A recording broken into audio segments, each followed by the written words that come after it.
쓰레기톡을 사랑해주시는 많은 시청자 여러분 반갑습니다. 아들 김영주입니다. 아버지 김병조입니다.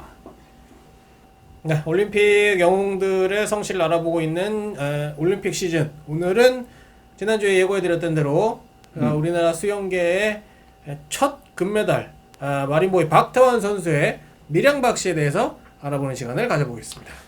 밀양박 씨는 김혜김 씨 다음으로 수가 제일 많고 네. 너희 엄마의 외할머님이 밀양박 씨셔가지고 특히 또 그 외할머님이 키워주셨다고 그래가지고 밀양박 씨 얘기를 참 많이 하는데 박 씨가 한 400만 명이 넘는데 거의 70에서 80%가 밀양박 씨일 정도로 수가 많고 그래서 조선왕조 때도 무려 261분의 문과에 급제한 아주 대족이 밀양박 씨인데 물론 뭐 박씨 시조는 박혁거세 네. 그 혁거세라는 말이 빛날 혁자에 살 것자에 세상의 모든 사람들을 밝게 한다. 세상의 모든 것을 밝게 한다라는 뜻이다. 뭐 이런 기회에 좀 알아두시면 좋겠다 말씀드리고 박혁거세의 후손 중에 경명왕의 장자인 박언침이라는 분이 아드님이 많은데 그 군자라는 말 있잖아. 군자. 네. 군자라는 게 뭐냐면 정확한 뜻 임금의 아들이란 뜻이에요.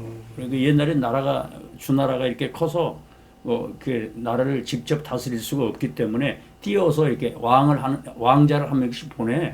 그 지역을 다스리는 사람이 왕의 아들이야. 그게 군자야, 군자. 그 군자라는 게 지도자라는 뜻이 이제 거기서 나온 건데 바로 이 양반도 경명왕의 장자가 밀양에 이게 봉토를 받게 돼서 그래서 이제 밀양박 씨의 시조가 됐다. 이제 이렇게 말씀을 드리고 이제 고려 때는 박원부라고 하는 분이 이제 밀성부원군으로 이제 봉군을 받게 되고 밀양박 씨는 아무래도 이제 수가 많기 때문에 우리가 알려진 부분을 몇 분만 이렇게 소개해 드리려고 하는데 가장 대표적인 분이 박연. 네, 박연. 호가 난계이고 고향이 영동이어서 매년 난계 음악제를 했는데 내가 그 국악제에 1회부터 5회까지 사회를 봤어. 이제 그 박연 선생을 기리는 이제 국악제를 이제 영동에서 하게 되는 건데 이 양반은 박연 선생 그러면 우리가 이제 음악만 떠올리게 돼서 다른 거는 도외시할 수 있는 이 양반이 대학자셔. 대제학까지 지낸 양반이야. 시호도 문헌공이시고 주로 이제 홍문관 옛날에 집현전이었지. 집현전 교리로 있으면서 많은 존경을 받고 나중에 이제 대제학까지 하게 돼서 홍문관을 대표하는 직책이 되는 건데 이 양반이 음악에 아주 조예가 깊어가지고 피리를 그렇게 잘 보셨대. 피리 신동이고 여담인데 검은고를 이렇게 너무 잘 튕겨가지고 산중에 호랑이나 곰들이 와가지고 춤을 췄대. 믿거나 말거나. 믿거나 말거나. 그래가지고 이제 집현전에도 이제 근무하고 계시는데 세종대왕이 너무 이쪽 음악 분야에 그 특출한 그 재능을 갖고 계셔가지고 이제 유학이라는 게 예와 악이야. 네. 예절은 사람을 떨어뜨려 놓고 음악은 하나로 만들잖아. 그 예이별 악합동 그래. 그러니까 이제 옛날에는 정치를 하는 사람들이 예와 악을 잘 이렇게 관리했다고. 궁중음악 특히 악을 정리한 공이 있어서 고구려 왕산왕, 신라의 우륵, 그다음에 박연과 함께 3대 악성으로 존경을 받을 정도로 우리나라 음악 발전에 특히 또 이 양반 악보 정리도 잘하시지, 악기 연주도 잘하시지, 악기 제작을 하셔서 편경 12장을 제작하신 분 아니야. 편경이 가장 중요하대. 그 음을 맞출 때 띵띵띵 하는 거 있잖아. 편경 소리에 맞춘대. 왜냐하면 편경은 돌로 만들기 때문에 온도의 영향을 안 받는 거야. 이게 기타 줄도 온도에 따라서 늘어질 수 있고 줄어들 수 있고 그래서 음이 들릴 수가 있는데 편경이 기준 음악이 된다는구만. 편경. 그래서 이 편경을 12장이나 제작할 정도로 아주 음률에 아주 재능을 발휘한 시호가 문헌공이신데 안타깝게도 셋째 아들인 박계우라는 사람이 계유정난 때 이 양반이 안평대군 편에 들어가지고 소양대군한테 밑보여서 참사를 당해요. 이제 그때는 뭐 관련된 사람들은 뭐 본인은 물론이고 뭐 가족들도 다 그 노비로 보내버리지 않았어? 그 며느리도 노비로 가게 돼서 아버지도 이제 연좌제로 당하게 됐는데 3대에 걸쳐서 공이 있었다. 이래가지고 특별히 죽음은 면하고 파직을 당하고 고향에 내려가서 한 많은 사람 그렇게 해서 아드님을 그렇게 잃었으니 얼마나 한이 많으셨겠어. 그 슬픔을 피리로 한을 이렇게 사귀시다가 돌아가신 그 박연 선생, 박연 선생이시고 또 영월을 가보시면 영월 단종릉에 영월에 가면 꼭 단종릉을 좀 가보시라고 말씀드리고 싶은데 우리 집사람 여기 있지만 단종릉 올라갈 때 오른쪽에 조그만 비각 있잖아. 비각 그게 낙촌 비각이라는 건데 낙촌이 바로 박충원 선생의 호가 이제 시우는 문경공이신데 이제 그런 얘기가 있어서 영월에 태수로 부임하는 사람마다 죽어요. 뭐 7명이 죽었다, 뭐 3명이 죽었다. 이건 야사는 7이고 책에도 나와요. 3명이 죽었어. 이제 갈 때마다 그렇게 죽으니까 꺼리는 거예요. 근데 이제 박충원이라는 분이 아주 기가 세셔가지고 내가 자천해서 가셔가지고 이제 꿈을 꾸는데 꿈에 단종이 현몽을 하신 거지. 내가 이렇게 어려운 상황에 있다.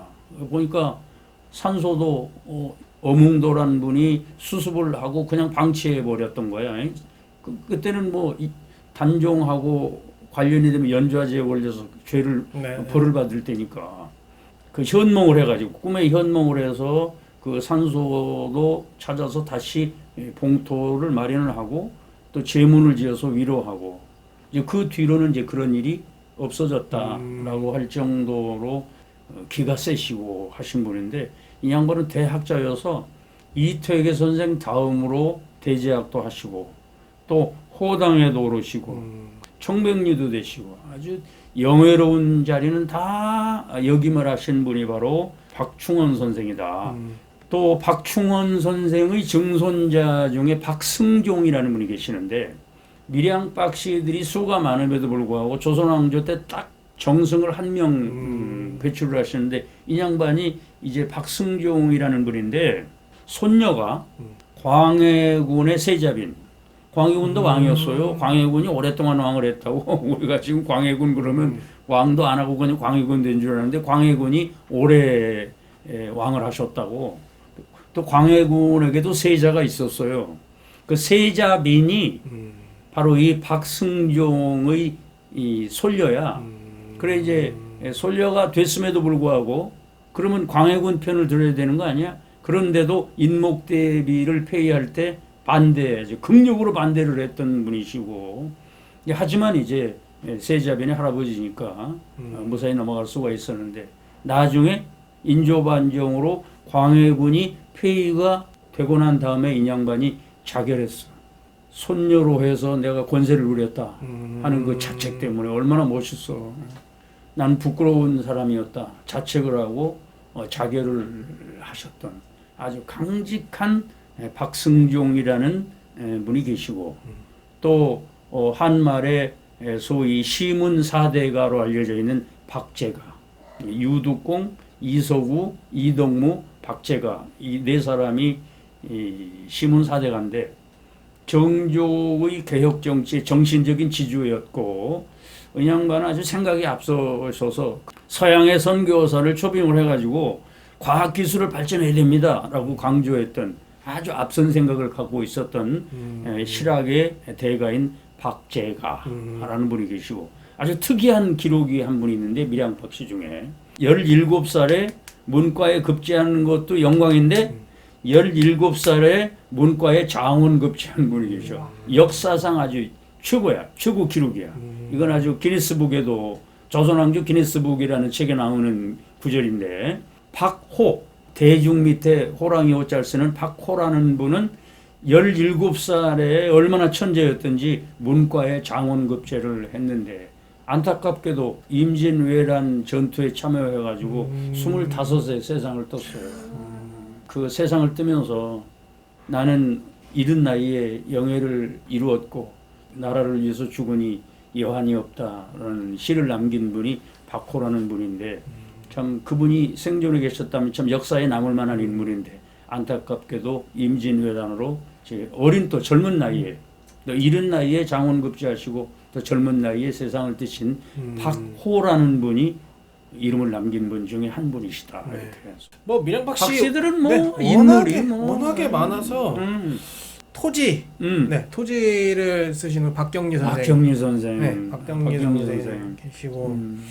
그 테마별로 좀 보면 배우 쪽에 이제 박근영 선생 계시고 그다음에 박상면 씨, 박상면, 네, 박상면 씨가 계시고 그리고 그 간략하게 소개를 드리는 거예요. 그리고 개그맨 코미디언 쪽에는 이제 박미선 누나 있고 박미선 누나 있고 그다음에 박명수 씨, 그리고 박수홍.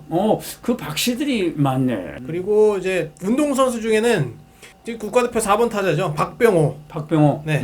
그리고 미스터 옥토버라고 포스트 시즌의 실력을 발휘하는 미스터 옥토버라는 별명이 있는데 박정권이라는 선수가 있어요. 박정권. 그리고 이제 우리나라 해버지가 무슨 뜻이냐면 당시에 우리나라에 해외 축구에 사람들이 그렇게 크게 관심이 있지 않았어요. 우리나라 사람들이. 근데 이 해외 축구의 아버지라고 불리는 박지성 선수 덕분에 맨체스터 유나이티드에 이제 입단을 하면서 그제 PSV 아인트호벤부터 맨체스터 유나이티드로 가면서 우리나라 사람들이 해외 축구에 관심을 갖게 된 우리 해버지. 근데 워낙에 박지성 선수는 이제 일화도 많고 얘기도 많고 해서 처음에 박지성 선수가 해외로 갔던 게 일본의 교토 퍼플상가라는 네, 팀으로 갔는데 이제 그 팀의 처음이자 마지막 우승컵을 만들어줬어요. 근데 그 결승전 천안컵 때 원래대로라면 이제 계약이 끝난 거예요. 12월 31일에 계약이 끝났어. 근데 그 다음날 경기가 있었거든. 근데 박지성이 그 경기를 뛰었어. 돈을 안 받고. 그래서 교토퍼플상가에서 아주 유명한 말을 남겼죠. 어디 가든 잘 됐으면 좋겠다. 우리는 박지성이 절름발이가 돼도 받아줄 수 있다. 꼭 우리 팀으로 와서 다시 뛰어줬으면 좋겠다. 미담이네, 네, 미담. 라고 얘기를 했었죠. 그리고 이제 쪽 가수 쪽에 그 예전에 브레이크 댄스, 옛날 브레이크 댄스 박남정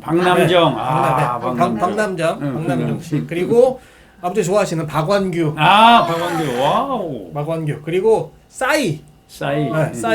박재상. 그러네. 네, 박재상. 박씨들이 아주.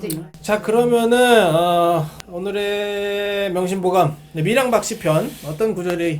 박승종이라고 하는 분이 유일한 정성이다 소개를 말씀드리고 손녀가 광해군의 세자빈이 돼서 나중에 폐위가 돼서 짧은 기간이지만은 내가 권세를 누렸다고 하는 자책감 때문에 이렇게 자결했다고 하는 말씀을 올렸는데 훌륭한 사람은 어떤 사람이냐 부끄러움을 하는 사람이다. 참 요즘 많은 분들에게 좀 권해드리고 싶은 말씀이 참 이렇게 사람이 부끄러워할 줄 알아야 된다. 미고사 그러잖아. 미안하고 고맙고 사랑합니다. 맨 앞에 미안합니다. 미안할 줄 알아야 된다는 거지. 그래서 명심보감에 행지유치하고 동정유법 이것이 덕이다. 차위 부덕이하라. 이제 부덕편에 나오는 건데 이거는 뭐 남녀 구분 없이 드리고자 하는 말씀에서 드리는 건데 행지유치라는 말은 행하고 멈추는데 부끄러움이 있어야 된다. 또 움직이고 또 고여 있을 때 법도가 있어야 된다. 그러니까 모든 행동에 부끄러움을 알고 법도를 알아야 된다는 말씀인데 참 요즘 사람들에게 좀 부끄러워할 줄 아는 미안합니다라는 말을 좀 이렇게 편하게 얘기할 수 있는 요즘 미안하다는 말을 좀 이렇게 잘 안 하는 것 같아. 그 미안하다는 건 부끄러움을 안다는 거기 때문에 이제 부끄러움을 아는 그런 분들이 좀 주위에 많이 늘어났으면 좋겠다 하는 뜻으로 행지유치하고 동정유법하라. 행하고 멈추는데 부끄러움을 알고 또 움직이고 멈추는 데 있어서 법도가 있어야 한다. 부끄러워할 줄 아는 사람이 되자. 부끄러워할 줄 아는 사람이 교양이다. 이런 말씀으로 드리는 교훈입니다. 우리 올림픽 영웅 마린보이 박태환 선수의 밀양박씨에 대해서 오늘은 알아봤습니다. 다음 주는 이제 마지막으로 우리나라 유도 사상 처음으로 이제 무제한급에서 금메달을 딴 또 우리 LA 올림픽에서 유도 금메달을 딴 우리 제 이름도 참 좋은 분이죠. 이름이 아주 멋진 우리 하형주 선수의 김영주입니다. 하형주 선수의 진주하씨에 대해서 알아보는 시간을 가져보도록 하겠습니다. 기대하시라. 개봉박두로.